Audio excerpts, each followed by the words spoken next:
Hello, BookTube, and welcome to Epic Comic Book Wednesday.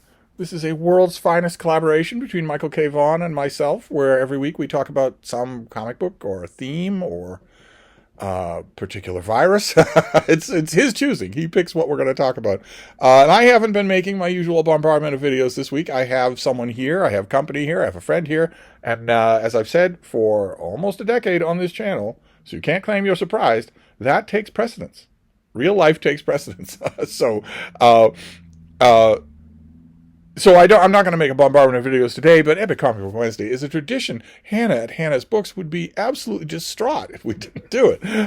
And Mike's pick today is a little bit odd. There is an element of coincidence involved. And of course, being a superstitious Irish Catholic, I don't like coincidences. Nobody likes to be the flea on a dog's back. But the coincidence is this. Savage Sword of Conan Reforged.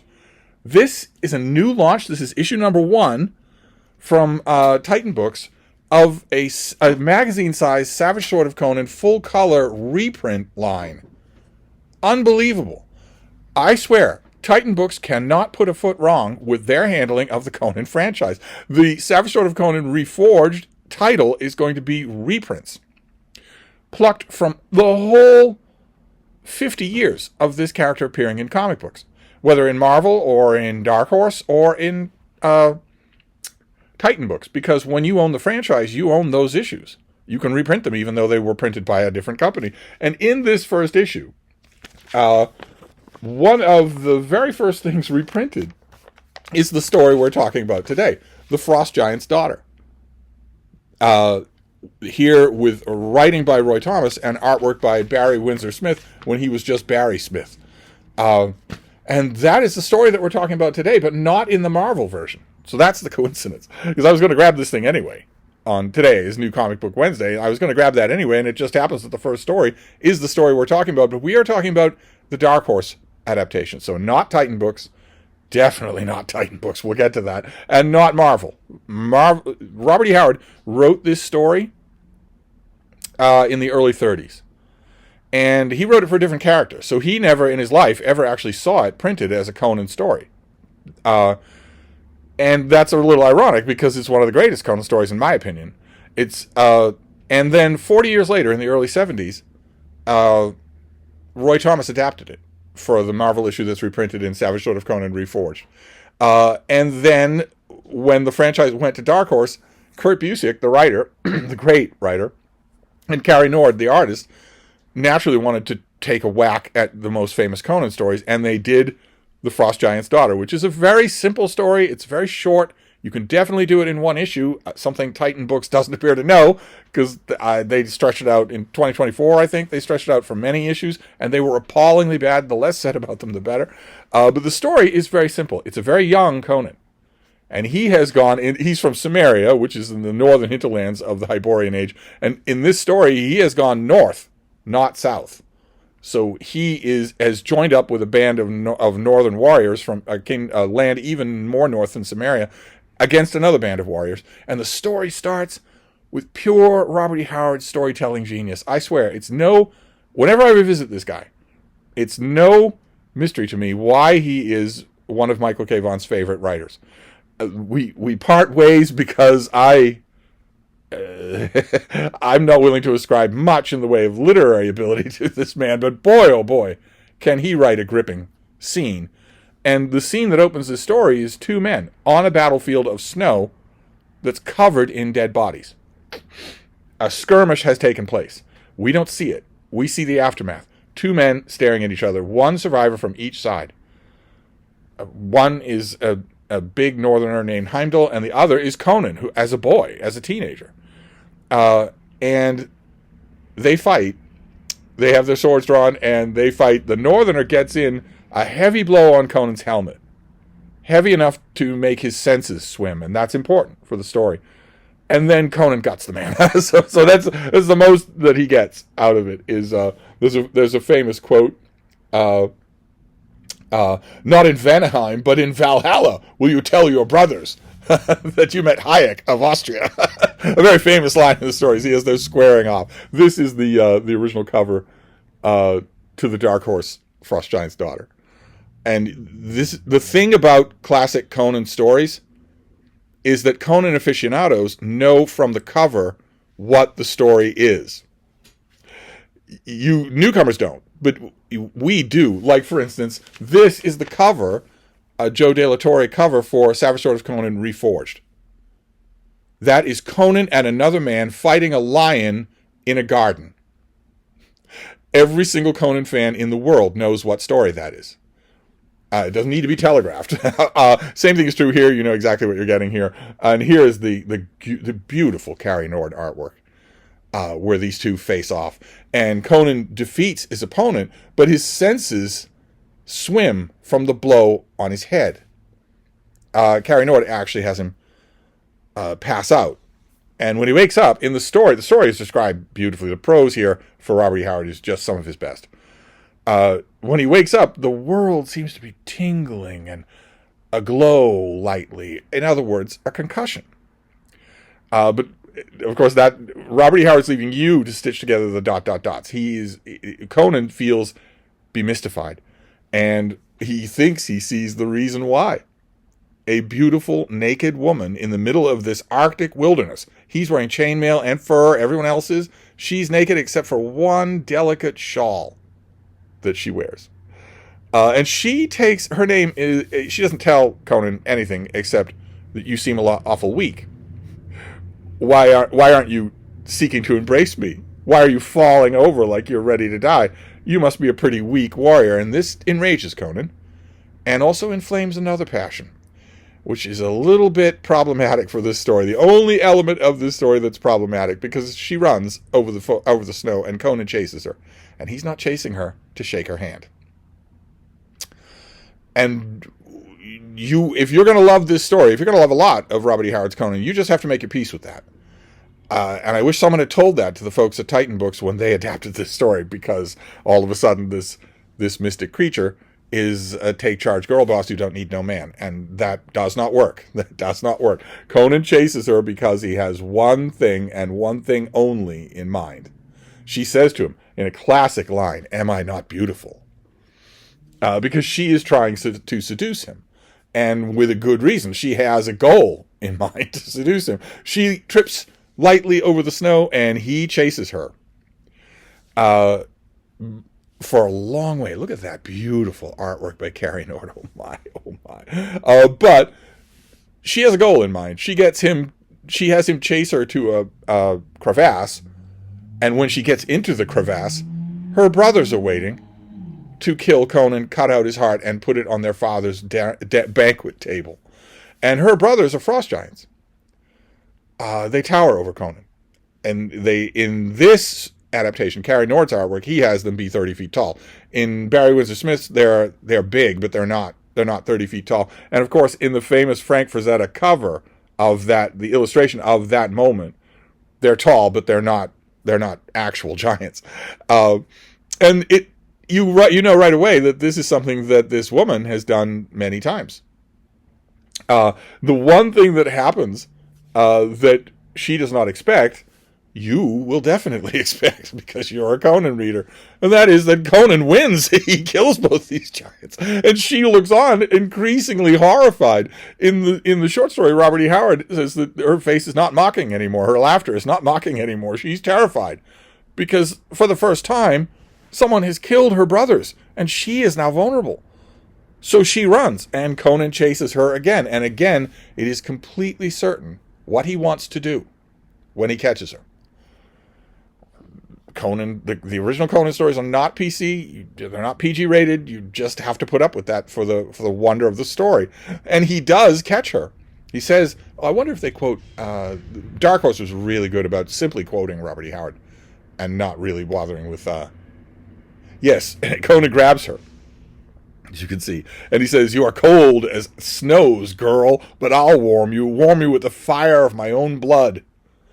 And she pulls away from him. He grasps the shawl that she has, so she's now fully naked. She pulls away from him and calls to her father, Ymir, Ymir, which is the name of the frost giant who causes the beginning of humanity in Norse mythology. It's not actually the frost giant who makes Ask and Embla the first man and woman. It's the Frost Giant's cow who flicks the ice until they take the shape of a man and a woman, and then they are imbued with life. But her father saves her, abducts her in a blast of light, and Conan passes out. And when he wakes up, the soldiers that were part of the army that he was fighting for have found him. They have tracked him across the snow, and they've woken him up. They say to him in the story, they say, I don't know if they say it in the comic. Oh yeah, they do. They say to him, "You're lucky that we were able to follow your tracks. If it had snowed, we would never have been able to find you. Your tracks would have been filled in." And Conan tries to tell them what happened. That I saw a beautiful woman, and I chased her across the snow. And the men don't believe it, of course. They think he took a concussion. They took a blow to the head. But one of them does. An old man remembers this story. It happened to him. He says, he identifies the woman as Atali, the daughter of Ymir, the frost giant. To fields of the dead she comes and shows herself to the dying. And I don't know if you can see it here, but Carrie Nord makes sure to show that this old man has the remnant of a wound on his head. He also has taken a blow to the head. And the men don't believe him. The men think that he's just nuts. And they point out dented helmets and all the accoutrements of a concussion. And that this is a fantasy. He had it, and now you have it. And we think the story's going to stop there, except for the last moment. Conan is holding the scarf. So it wasn't fantasy, and the men can see that. And that's how it ends. Kurt Busiek gives us that final panel without any words, just that. And that is the end of the Dark Horse version of this story. So just by coincidence, I have the Marvel version, and I can show you the differences here. Conan faces off against these giants as he see. This is Barry Smith's Atali there with her diaphanous veil, and there is his Bee Gees Conan as he chases her across the snow, and he faces off against her brothers who here seem human, whereas in Carrie Nord's they have huge tusks, and they're not it's a little bit of a deviation from the story. The story tells us explicitly that the brothers are wearing armor, and in the Dark Horse version they're not, but it's such a great visual that you don't care.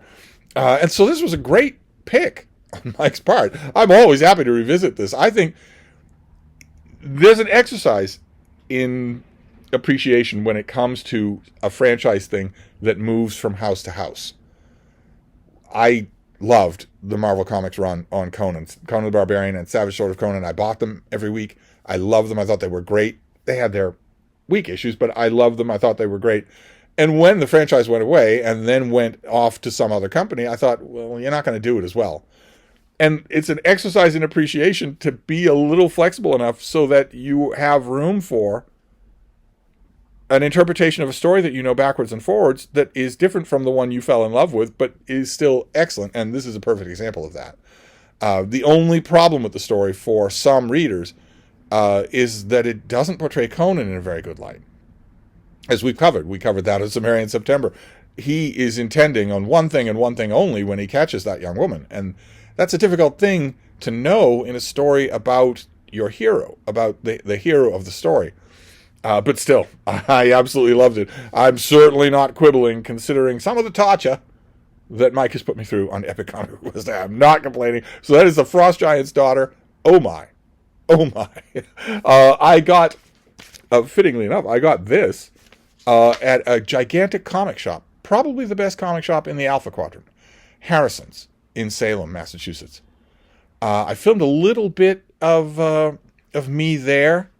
It was just endless aisles of back issues, old graphic novels, everything that you could think of, and a new release section. There's a sign always in the comic shop. There will be a new release section, and it will always be at the back of the store because the store owners know that there's going to be foot traffic on New Comic Book Day straight to that. So they want you to go through the whole store and all the temptations first before you get there. And I got a bunch of stuff. I got a facsimile reprint of the Action Comics issue where Supergirl makes her debut on Earth. Probably this was strategic. on the part of DC, a lot of these facsimile reprints are. Supergirl has a cameo at the end of the latest Superman movie, and is slated to have a movie of her own. So they might want to do this, even though there's no resemblance between the characters. And then I got an issue of Superman, number 31.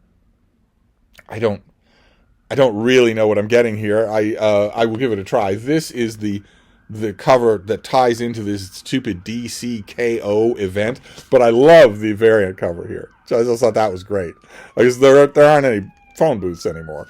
Oh, time for a commercial interruption. Oh no, it faded away right away. Then the new history of the DC universe. This is going on. I believe this is the final issue. Is this 4 of 4? Yes, it is.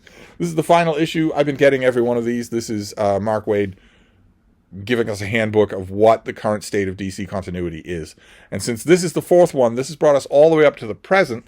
And I don't really know. I guess I could spoil it for myself. I don't really know if that means not only the present but the future. I don't really know if this is going to tell us the current state of the Legion of Superheroes. Probably not. No, it doesn't look like it is. Looks like it takes us right to the edge of that. Well, anyway, I will report back, because those have been a lot of fun. And another facsimile reprint. This time the Uncanny X-Men. A follow-up. They did a facsimile reprint of X-Men 139 last week. And here it's 140. I don't know if they're going to keep doing that. But, I have these issues in a box in the next room. And I have them in Marvel Masterworks hardcovers that I never look at, and I have them electronically. But it's nice to have these on this super-duper modern paper. It's nice to have these, and it reprints everything. So there's going to be a lot of fun comic book reading. But this was the coincidence of the day. Because I knew this was coming out, but I didn't know what was in it. And the Frost Giant's Daughter was the first thing in it. Well, that's the thing we're talking about. So we're on high. We're on a roll. We'll have to hope that next week it's not Ghost Rider. Something like that. But anyway, I'm going to enjoy it while it lasts. So I will wrap this up, and I will see you soon. Thank you, BookTube.